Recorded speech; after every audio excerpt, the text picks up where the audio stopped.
I will now call the March 10th, 2022 Executive Committee of PlanRVA to order. As is customary, we'll start with the Pledge of Allegiance. I know we normally don't do the Pledge of Allegiance executive committees, but I think we're there today. Mr. Spoonhour, would you lead us, please? Gladly. I pledge allegiance to the flag of the United States of America and to the republic for which it stands, one nation, under God, indivisible, with liberty and justice for all. Thank you for that, sir. Thank you, Mr. Spoonhour. Welcome. We will now do a roll call and certification of quorum. Ms. Heater? Thank you. I'm going to introduce Gilbert Gogel, who's online here virtually, and she's going to call the roll this morning. All right, can you guys hear me? Yes, you sound great. Okay, awesome. Mr. Koda.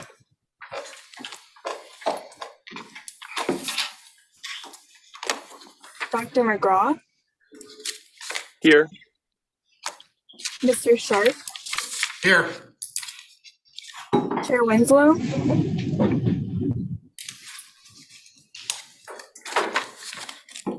Dr. Newbill. Here. Mr. Davis. Present. Dr. Milton.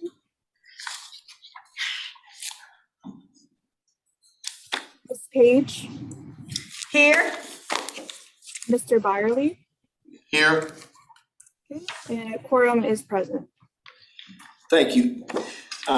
As a note, Chair Winslow is unavailable today. I am Sean Davis, and I'm serving, serve as vice chair, but I'll serve to chair this committee, executive committee today, as well as PlanRVA committee meeting.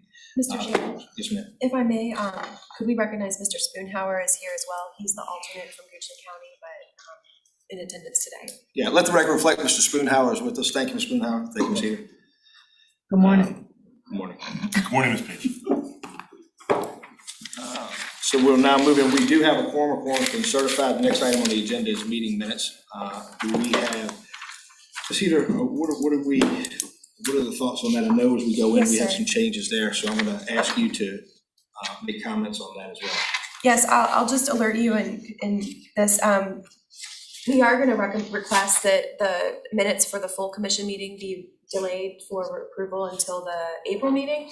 I talked with Mr. Gregory late yesterday afternoon, and he advised that he thought that given the nature of last month's decisions, it would be wise for us to have a more detailed set of written minutes than we typically do, to be able to cover all of the decisions in greater information in the written record than we typically do. So if you'd like to do the same for the executive committee minutes, that would be fine with me. So the question is, after staff consult, it's been requested to remove discussion of the meeting minutes, item number 2B on the plan agenda, and here item 2 on the executive committee agenda, to remove those and discuss at a later time once they're updated. I don't know that we need a roll call vote on that, but is there anybody who has any opposition? If I hear no opposition, I'll presume that it's confirmed as an affirmative to remove that. Is there any opposition? Very well, take appropriate action, Ms. Heater, thank you. Thank you. Next item on the agenda, item number 3 is old business. Ms. Heater. Thank you. This item was included in your agenda as an information item last month, so it's back here again this morning for requested action.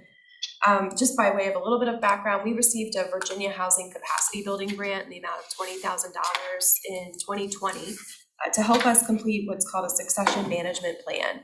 This is part of Virginia Housing's program to help support grant recipients in developing internal procedures and controls around organizational sustainability. So all of the grant funds, that $20,000 award, were required to be used for the vendor that provided the services. And the way that that program works, we have to identify an approved vendor as part of the application process. So that was, in our case, Knowledge Advisory Group. Trina Willard and Sandra Wright were the primaries on that, and they're a local region-based, actually in Mechanicsville, company that serves mostly nonprofits and public sector agencies in organizational development and strategy. This process included a pretty intensive round of interviews with all staff last summer, and you might recall that you were asked as commissioners to participate in an assessment of the organization as well. And the results of the process and the grant requirements included active leadership involvement. So as I mentioned, KAG interviewed all staff, including our leadership team, and commissioners were invited to participate in that survey. Integration with PlanRVA's strategic plan. So this effort was a direct next step out of our organizational strategic plan adopted in 2019 under that focus area of strengthening the organization, and was included in the key imperatives for this fiscal year. We also were required to develop a process to identify essential positions and their critical competencies.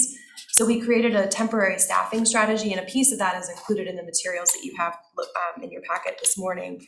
We also included procedures to identify, promote, and select high potential employees.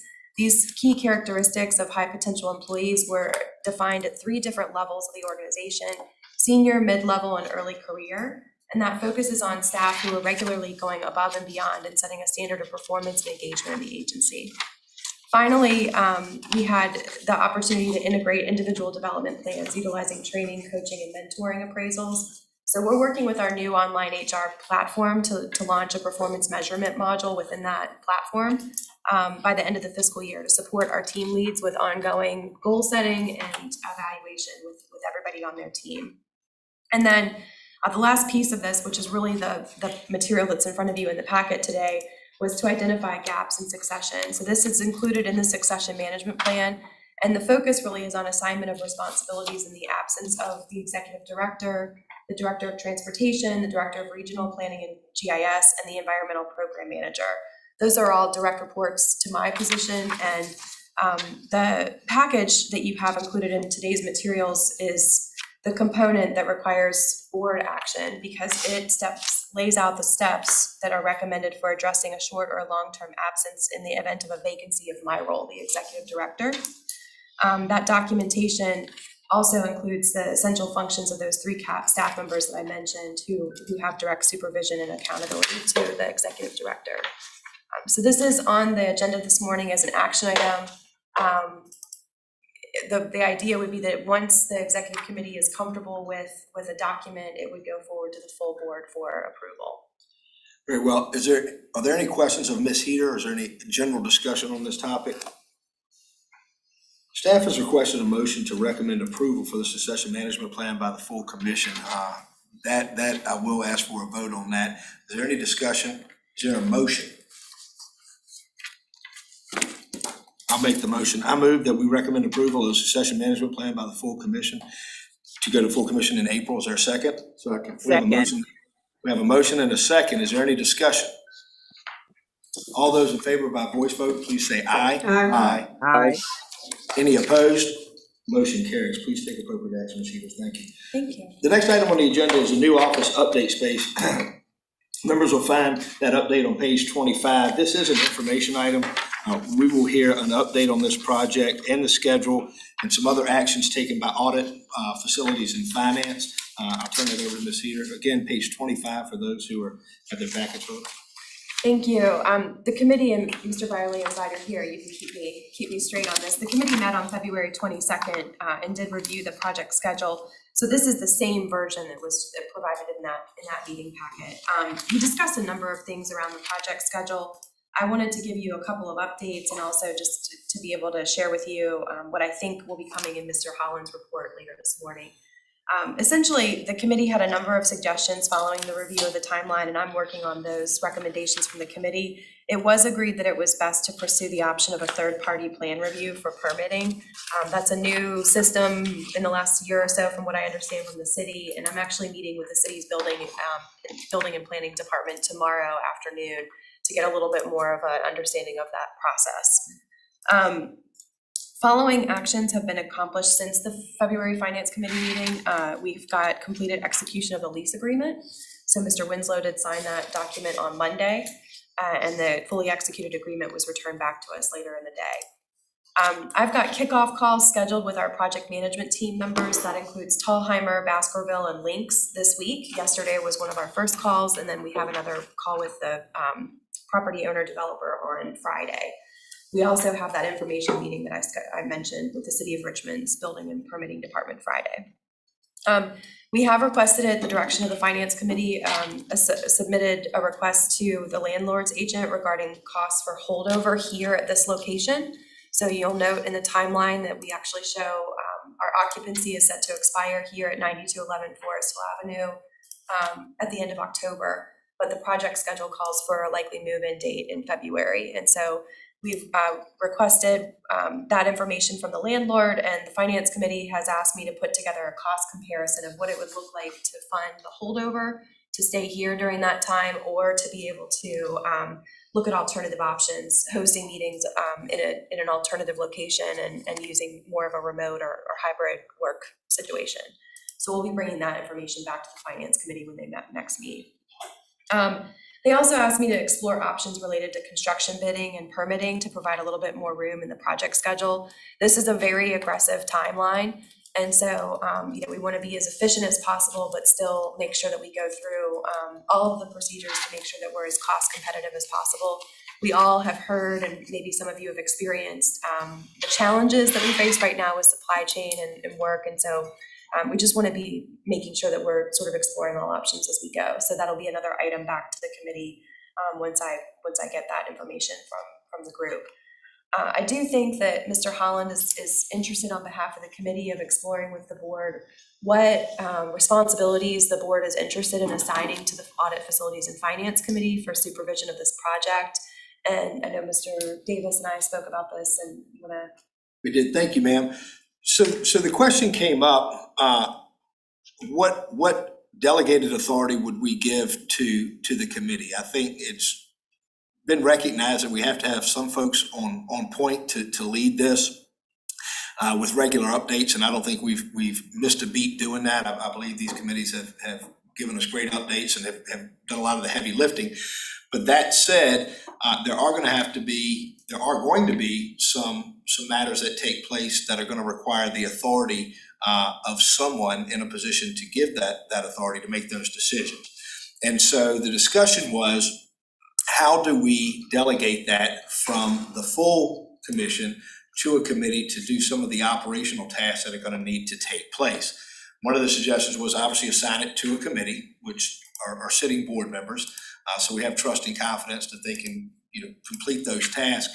And do we have someone from the leadership team, Chair Winslow or something, serve there as well? But the idea was not to create a barrier between the committee and the full commission, but there are going to be phone calls during the day. There are going to be administrative matters. There are going to be documents that need to be signed. There are going to be decisions that need to be made, whether it's logistical, whether it's administrative, to move forward. Is there any opposition or is there any support for any proposal? The proposal, I think, coming from the leadership team would be to assign those tasks to Mr. Holland and his team and those who are working on this, and then receive regular updates. That said, some idea was brought up about, certain parameters could be given. You can't go but this far, and you're certainly allowed to make a decision up to and fill in the blank. But it is open for general discussion because it is an action item we're going to have to look at when it comes to full commission. So I'll open the floor for discussion on that. Any members have ideas on what we might want to do there? Mr. Chair, Smiley. I would strongly suggest that we definitely give some authorization to an individual or a committee to move forward. What those particular parameters are, I think that everybody should participate in what that is, but the communication is going to be significant, to be open and to be able to move in a rapid way to make decisions and not slow things down. So I fully support, putting that out there. What those parameters are, I'm not sure. Certainly. Okay, so so Mr. Byerly's saying, we do give that authority to a committee. I support that as well. I don't know that we need to set parameters now, but that may be something that we do have to look at, because in this situation we don't know what we don't know. But to support the second part of what Mr. Byerly said, I believe communication, regular communication is probably important, which we've never had a problem with that from those committees. Is there any further discussion, any support or opposition to that? Yep, Mrs. Page. We have a budget for this move, right? Correct, ma'am. Okay, so that's a perimeter in itself. We have a budget. I agree. I mean, if we have that, that audit committee, they're the ones that's doing our audits and, checking on our finances. Anyway, I'm in support of giving them the authorization with,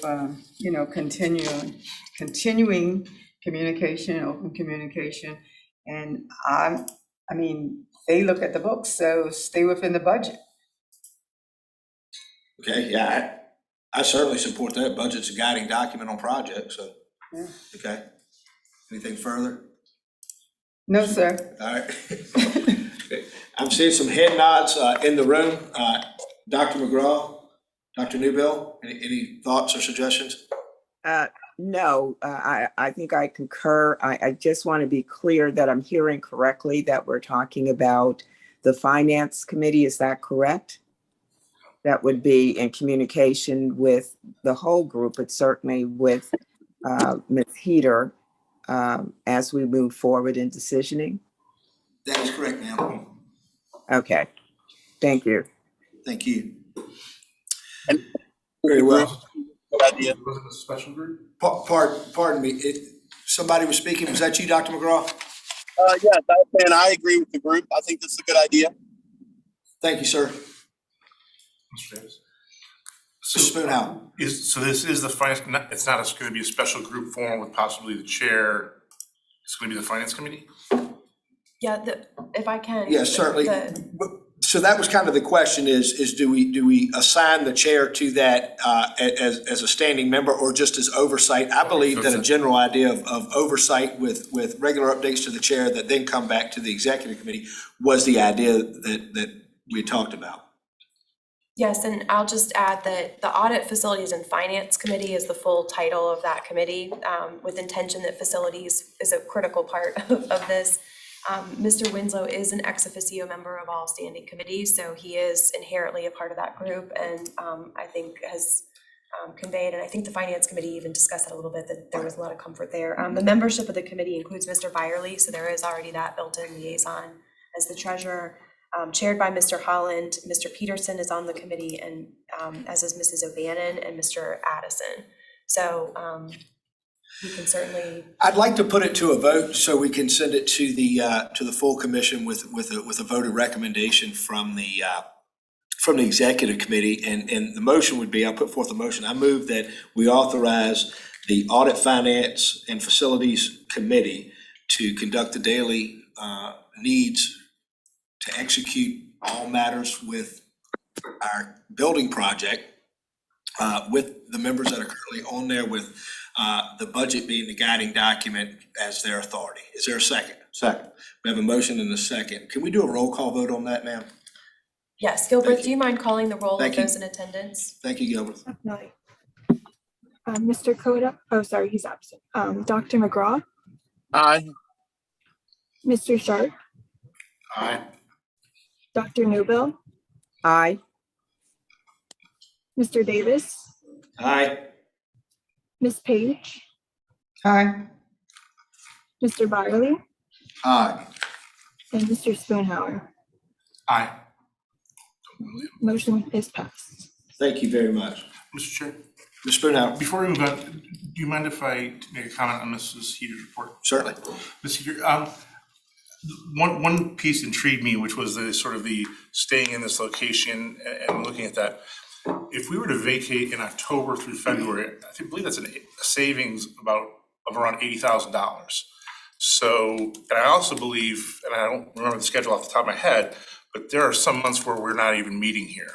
So I'm not, I would love to see if we could potentially move to the option of the vacating in October, as opposed to saying if it wouldn't be too disruptive to the staff. But just throwing that out there, we're taking out a lot of costs.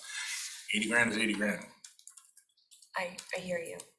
You're gonna I have think storage. that was a topic of It was. conversation in the finance. And also with the delay process of being able to get products for construction, we may even go into a farther, into another month. So we kind of looked at it from both ends, a shorter span and even an extended span, and how we, more expansive time needed. So we did kind of talk about that from both sides of it, how to do that. There could be a savings, substantial savings, if we can get out early. I've got, Mr. Sharp, did you have a comment, sir? My only question is, we're gonna plan for storage, Okay. and that's gonna be an expense, not gonna be $80,000, but getting that storage early is gonna be a key. That's part of the cost comparison that the committee asked me to put together, so we can weigh literally the cost of the holdover with the moving, multiple moving and storage, and any other kind of location, site rental, or any things like that we need to do, so we can get that full complete picture of what the two options. You're gonna end up, you basically end up with two moves. Yeah. One out, and then the same going back in. So whatever that cost of storage is, plus the cost of the move twice, is gonna be, Yeah, it's a factor that I think we have to look at side by side. Can you just make sure that that's incorporated for updates? Absolutely. Thank you, ma'am. Yeah. Ms. Page? So my question is, we're going into a project already knowing we're gonna have delays in the project?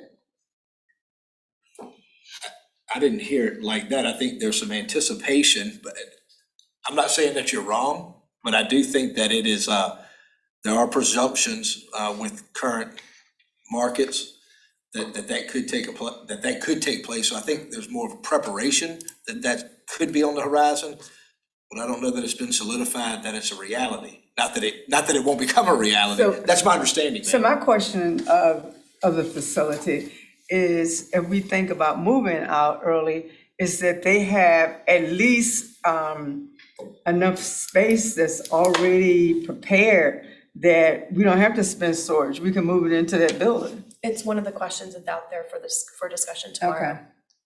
We've posed that question to them, and I'll find out the answer tomorrow. So then you're not moving from here to storage to there, you're moving from here to there. It's just storage in the building you're gonna live in.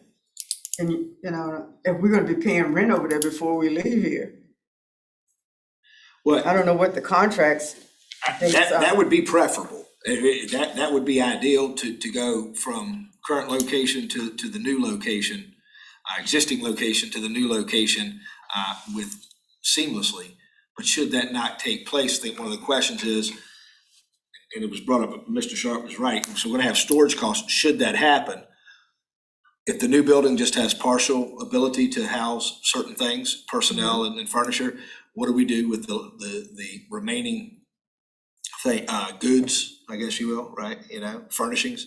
And so it's something that's just gotta be explored, but to your point, it would be preferable to have a seamless move from existing location to future location. Yeah, I mean, yeah. Noted and agreed. Thank you, ma'am. Anything further on that, Ms. Ingram? No, sir. All right, very well. The next item on the agenda, item number 4, item number 4 is the PlanRVA standard practices for announcing public meetings. On page 27, Chair Winslow had requested a memorandum, and one has been drafted. I don't know if all members have had an opportunity to thoroughly review that. I'm sure everybody's read it, at least from an ancillary standpoint. This was brought to Ms. Heater, as well as the entire commission, to Ms. Heater for action by Chair Winslow. I'm going to ask Ms. Heater to speak on this, but this is something that the full commission, I would say, has had extensive conversations on through some recent media contact that was not exactly accurate and probably not comprehensive. And so some concerns were brought up. Ms. O'Bannon brought up some concerns, Chair Winslow brought up some concerns. So it was discussed at a number of meetings, and therefore this memorandum was born out of those discussions. Ms. Heater, do you care to discuss, ma'am? Sure. As Mr. Davis said, Mr. Winslow asked me to put together documentation of what we currently do with regard to public meetings that are hosted by PlanRVA, and that extends not just through the PlanRVA set of meetings and committees, but the TPO and the CBTA. So I've tried to work through and coordinated with all of our staff that are involved in those support of those different bodies to be able to identify for you the standard universal practices that we have for each of those bodies.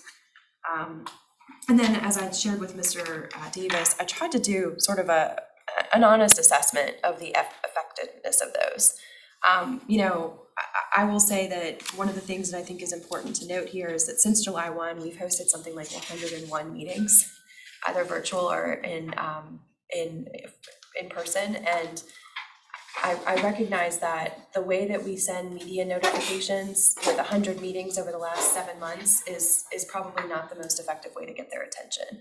So we know that one of the things that we have as our goal is to cultivate those stronger relationships with media. We've been able to achieve that with some media outlets where they do call us for background and call us for, I think, helpful information to create a better story. And we often refer those media outlets back to the locality of the points of contact to be able to help make sure that reporting is accurate. But we do not have those relationships across all media outlets in the region, and that's something that we've identified in our community outreach strategy to be able to improve.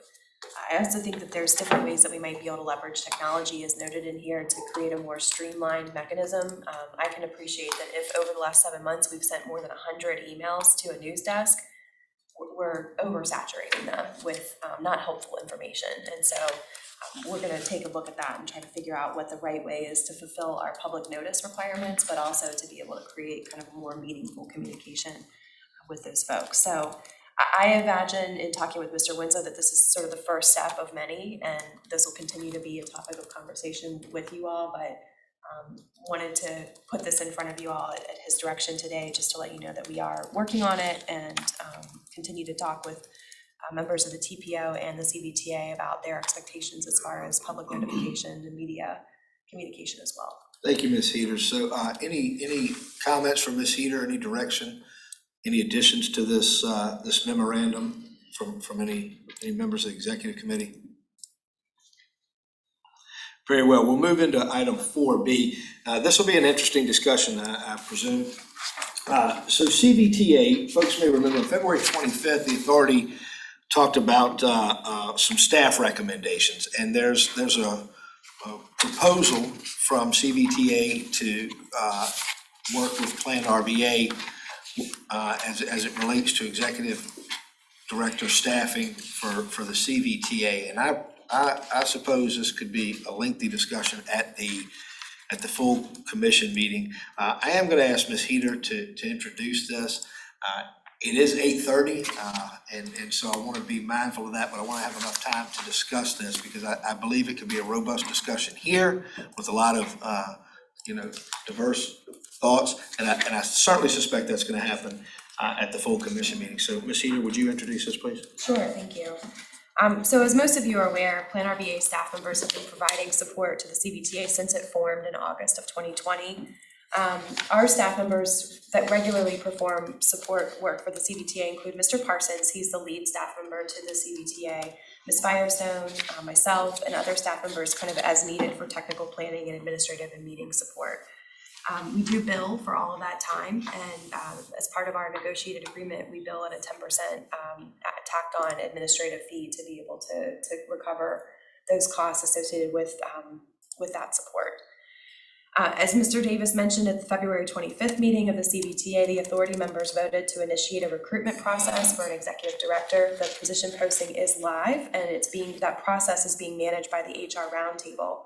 I believe the application is actually through Hanover County, and Chesterfield County has taken the lead on doing the advertising, and Henrico County is, I think, doing the candidate selection and working with the committee members, Mr. Spoonhour and Mrs. Page, who are those designated representatives from the authority responsible for screening the candidates and making a recommendation to the full authority on selection. We've been working with the authority leadership and the HR roundtable over the last 9 or so months to identify the best options for how our support might look like in a continued manner for the authority. As we also support the TPO, it seems pretty natural to us to continue some level of support for the CVTA on the technical and administrative aspects to ensure continuity of regional transportation, project and planning, and financial programming. But also at last month's meeting for the CVTA, they identified the following benefits of the arrangement from their perspective. The CVTA legal entity already exists, so it is its own incorporated entity, a body politic, if you will, as designated by the General Assembly. But this arrangement would leverage existing administrative and technical capacity of PlanRVA, which would allow the CBTA's executive director to focus on high-value tasks for the CBTA with a pathway to scaling up in the future. It could also provide additional support to the executive director through third-party arrangements. I'll just note the CBTA recently approved selection of a financial advisory services firm, and so that contract is under negotiation right now. And it is one of the most cost-effective options that was considered. From a staff perspective on the PlanRVA side of things, we believe that this opportunity is mission-aligned and cost-effective for the PlanRVA. With support from the executive committee, I am prepared to proceed with developing a draft agreement for consideration by the CBTA Finance Committee in April. But I do think that the terms of that agreement need to be quite different than what they have been for the last 2 years. 3 buckets, I've defined kind of 3 buckets that I think that MOU would need to include, and that would be hosting the executive director, including the administration of payroll, benefits, and other essential functions associated with employee support. It should be noted that the CBTA is expecting to have direct authority over the executive director, and so performance would be measured by the authority through a separately defined process that would not be a responsibility held by PlanRVA. The second bucket is provision of administrative and technical support. That would include the transition that would be required to onboard that executive director. So we would expect to build that into the process. But it would also be the administrative systems, including IT, communications, public outreach, procurement, would all be made available to the executive director as necessary. And we would continue to provide the board support and meetings coordination and those activities, again, for a fee to the CBTA. And finally, the third bucket is office space, equipment, and meeting facilities to support the back office needs to be provided. So office space, meeting space, to be able to host the meetings, but also any meetings that the executive director would need to have. Our office would be the home base, if you will, for that CBTA executive director. And we would plan to establish a reasonable price that covers costs of PlanRVA providing those services, but also achieves the efficiencies of co-location of the 2 entities.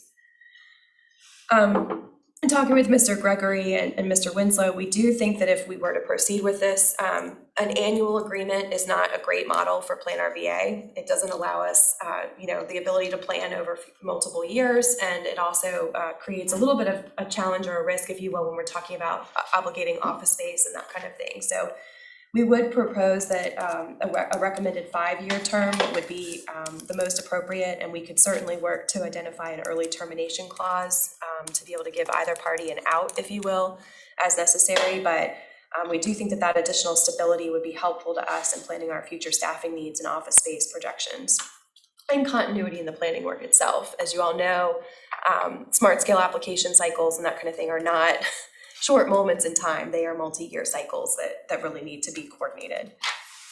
As I mentioned, the authority over the executive director is something that would need to be clearly defined in this agreement. We would need to have clear understanding of what the responsibility of PlanRVA is and is not as it relates to the performance of the executive director, and how we would navigate any concerns or issues with the performance of that individual. Then finally, I think accountability and agency relations between the 2 organizations. While it might not need to be a term specified in the agreement, I would recommend as a practice at minimum that there be some frequency, quarterly, semi-annual, or annual meetings of myself and the executive director of CBTA, as well as the chairs of both entities, to be able to sit down and discuss on some regular level how the arrangement is going, and to be able to address any issues that come up in the moment, as opposed to allowing them to fester, if you will, but also to be able to make a unified recommendation as to the continuation of the agreement or discontinuation of the arrangement. So I'll stop there. As I said to Mr. Davis last evening, I mean, my orientation is typically that as long as I can see a pathway forward, I will take your direction. So I'm approaching this with an attitude of moving forward, but certainly know that there are varying opinions on this matter. Sure, and thank you, Ms. Heater, and it is true, you are predisposed for cooperation and collaboration, and I think we all are where we can find that. So there are some concerns that some folks may have. Mr. Spoonhauer, you have some in-depth knowledge. I'm gonna start with you. Is there anything you'd like to discuss, sir? Maybe just a couple points to add to what Ms. Heater said. One of the big discussions from the CVTA side and the personnel committee was, is this person an employer? So does the executive director become an employer, or are they actually an employee of PlanRVA? It was the thought of the commission of CVTA that initially that being an employee is better for everybody all around, and it is a revenue stream.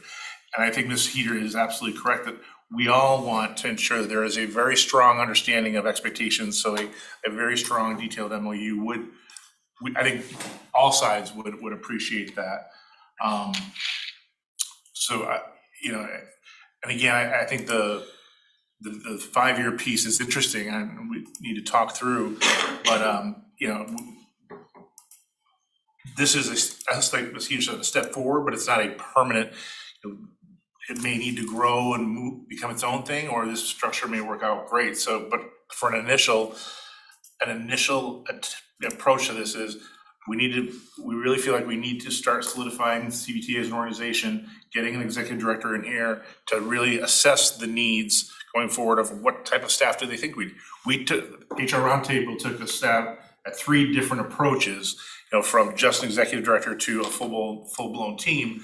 We feel like this is the best, most prudent start for everybody and the best use of the taxpayer dollars. So starting here is, I don't want to say the least impactful, but it's probably the easiest path forward in the beginning with good understanding. And I think the reporting and the performance is a key component, because I think we run into that sometimes now. So, but I think with a good agreement, we can all get what we want. This could be a win-win, a literal win-win-win. Anything further? I don't want to say I have an opposing view. I just have some additional thoughts. I think that all of those points are well made. The concern that I initially had when this was brought up was, we can't just be a payroll service for CVTA. I do believe that the coordination between the executive directors and these 2 organizations needs to coincide with all of the work that the commission members have with the members of the CVTA. So we all work on the same thing. Having an office, housing someone, personnel in the same location doesn't have any concern from my side. What I do have some concern with is exactly how this would work out, and I don't think you can do year by year. I don't know what I don't know, but I do have some concerns with the executive director. CVTA comes in, they are a legal entity, they were formed, and now we're dealing with, all of the things that maybe they hadn't quite thought of when they formed. And so they come to folks who are well established, not to pat ourselves on the back, but I think we do a rather good job, to say, hey, can y'all help us out with this? I don't know where else they would turn, quite frankly, unless they simply just wanted to have one person with their own pay plan, their own health plan. Granted, it would be bizarre, but we didn't form the organization. The General Assembly did. So I have concerns. I don't want to sit back and armchair quarterback, a year from now and be like, well, that was I don't know exactly what it can manifest itself in, but I do see some areas of concern, particularly when we brought some suggestions up for personnel and they were rejected by CVTA, saying, well, maybe this might work. That didn't, it was just a suggestion. It wasn't anything formal. So what about this plan? And they said, no, we kind of like this plan. As I saw it, would y'all just help us implement the plan we came up with? That's not a disparagement on CVTA. It's just they need some back end support. And that's what I don't know. Is this just simply a back end support matter? Or is it something that could really work as we all hope that it will? But, I have great respect for Mr. Spoonhour. And if he's in support of it, he's in the inner workings. I mean, that's gonna move the needle on me to say, you're there, and I can support it, but I do have some concerns. I have a response unless Ms. Page, you want to jump in, but I think you bring up extremely valid points, and I think it's all something that's kind of been going in the back of I've been rattling around. A couple of things that put my mind a little bit at ease was in speaking with Ms. Heater, the kind of how you phrased it, the payroll service only is a model that PlanRVA is used to. They do that now with one of the organizations. Now, the reporting structure looks a little different. Right. But, and then the other piece of it was just pragmatically speaking, if it doesn't decide to do this, PlanRVA is going to be doing it anyway because it's going to be Mr. Parsons who's going to have to set up a whole organization. So it comes in through. Valid point. Yeah, so it's Yeah, going to be valid. RTPO or Mr. Parsons who's got that hat. So this kind of solidifies it a little bit more, and is why, it's this is definitely not ideal. However, I do feel like with everybody with the same goal in mind, which I think we all have, I think 4 of us or 5 of us are on both, even in this room. So we don't want to see PlanRVA fail at the behest of CBTA and vice versa. So I think just the fact that there's several of us that are commingled, I think is a positive to help us launch in the first step. No disagreement there. So is there any further, Ms. Page? I absolutely agree with Mr. Spoonhour.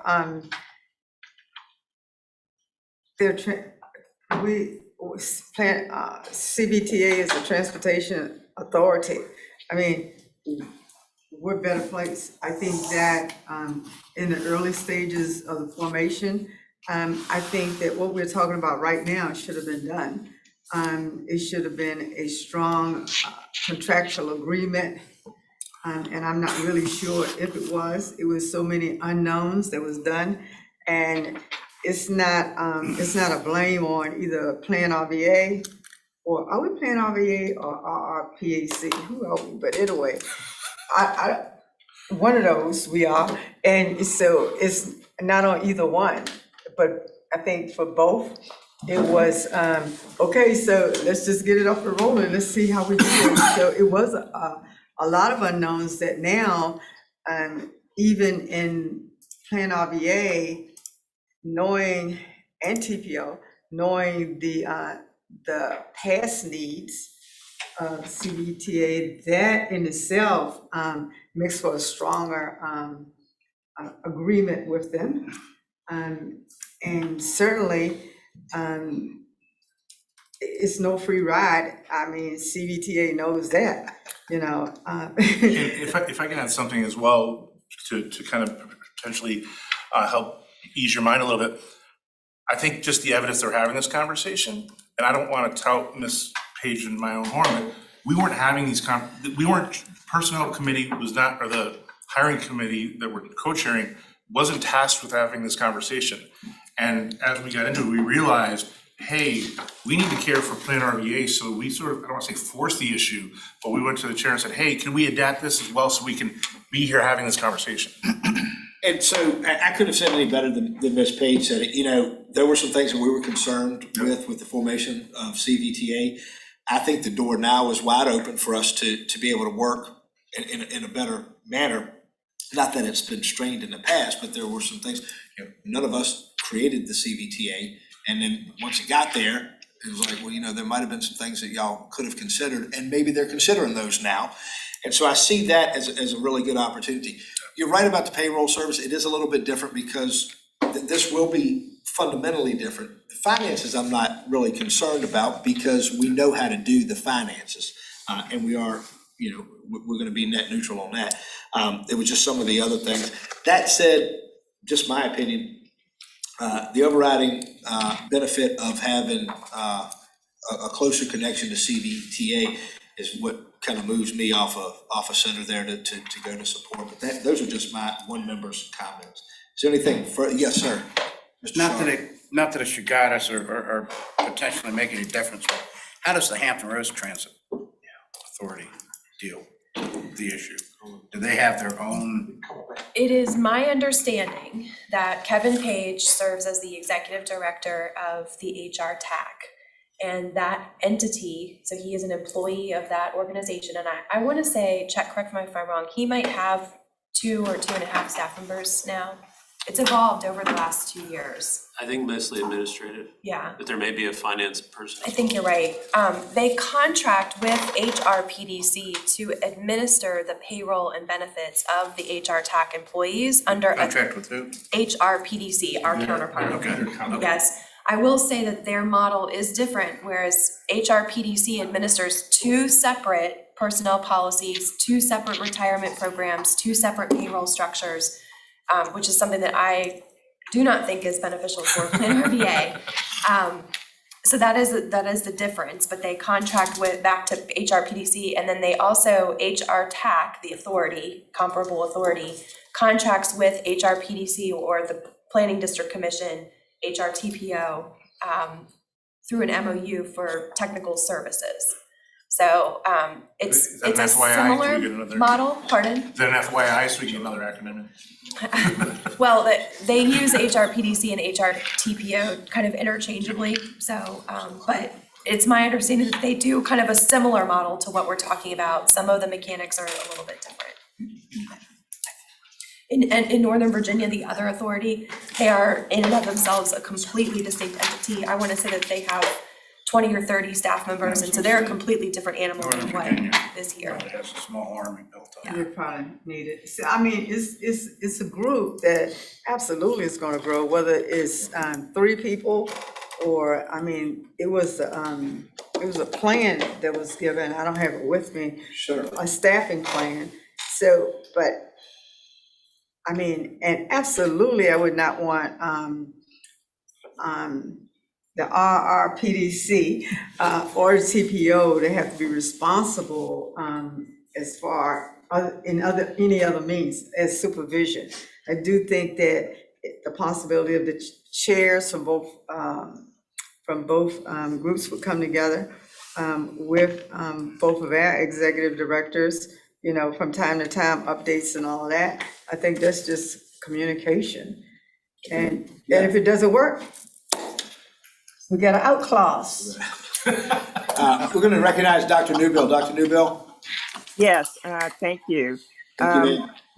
Overall, I absolutely concur with what I've heard thus far. I think it's going to be critical, and this is probably to Ms. Page's last point, that there are periodic meetings between the heads of the various entities, the CVTA person, TPO, PlanRVA, for the express purpose of communication. But I think what's going to be really critical is that there are clarity, roles, and expectations. And I think Ms. Heater has captured that pretty well as the reporting and performance evaluation structure. I'm appreciative of the fact that people are mindful of the costs, and so we don't have dual back office activities, CVTA running its own payroll and benefits, and then PlanRVA separately. So understanding the cost saving there. But I think for me, what will be absolutely critical is that we have absolute clarity around roles and responsibilities, expectations, and communication, and that's codified in the agreement. Okay, noted. Thank you, Dr. Newbill. So with that, wait a minute, because Mr. Spoonhour is an alternate, do we have a sitting member, non-alternate, that's willing to make a motion? We can vote on this. The idea is I'd like to have a motion to, if it's the executive committee's desire, to send it to the full commission with that recommendation for consideration and a vote at the full commission. So, Mr. Chair, Second. okay, we have a motion by Ms. Page, seconded by Dr. Newbill. All in favor, please indicate by saying aye on a roll call vote. Gilbreth? 1 second, sorry about that. Certainly. All right, Dr. McGraw, I don't have any comment for it. We'll record that as an aye. Yeah, thank Okay, you. thank you, sir. Sorry. Mr. Sharp, Aye. Dr. Newbill, Aye. Chair Davis, Aye. Ms. Page, aye. Mr. Byerly, Aye. and Mr. Spoonhour. Aye. Motion passes. Thank you. All right, the next item on the agenda, last item for Executive Committee 4CR TPO update. The members were briefed on the actions taken by the Policy Board back on the March 3rd. There's a summary of the impacts to PlanRVA and staff recommendations. Ms. Healy, would you update please? I'm going to ask Mr. Parsons to update you all on last week's discussion of the TPO. There's two items that I know we don't have a lot of time on. One, I think, speaks directly to what was mentioned a moment ago about the idea of enhanced coordination and communication among the entities. So we have an idea, I think, that's being proposed out of the TPO. And then the second is the more in-depth discussion about smart scale applications. Sure, thank you. In the interest of time, I wanted to talk about the cooperation and coordination first. The TPO set up a working group to look at ways that we can better work together as three separate organizations, but all connected organizations, PlanRVA, TPO, and the CBTA. Dr. Newbill and Ms. Page both served on that work group.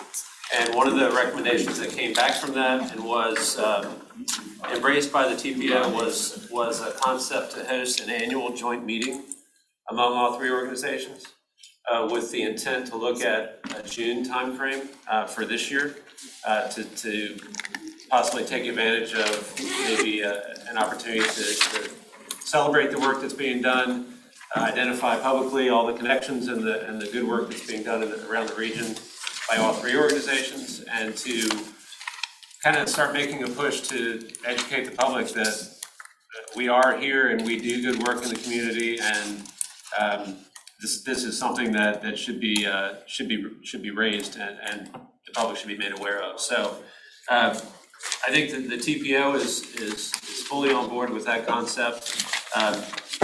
Obviously, the idea here is that it would be a shared meeting. The content could be developed as needed, and I think the next step is to determine if a June date would work, if that would be acceptable to the PlanRVA Commission, fitting into your timeframe and upcoming work agenda items. And then staff can certainly, if acceptable, we can take those recommendations and find a date and make sure that it all works and get the logistics figured out. Thank you, sir. Any questions, Mr. Parsons? Comments? Very well. I want to thank executive committee members and staff for this. I think we have, so item D, and we are running short on time. Ms. Heater and I spoke, Virginia Health Insurance Program, there's a matter, page 30. If you've had an opportunity to look at, I believe it's going to require more discussion than what we're going to be able to do here. I would ask executive committee members to review page 30 for discussion at the next executive committee meeting. But there's an opportunity to look at some health coverage for our employees. It is not a proposal by staff to bring to us for any recommended action, but it is being brought forward for consideration. And so please review that in your packet. We'll move that to the next agenda item. I have 8:58. If there's no further discussion, we'll adjourn. We need a motion for adjournment.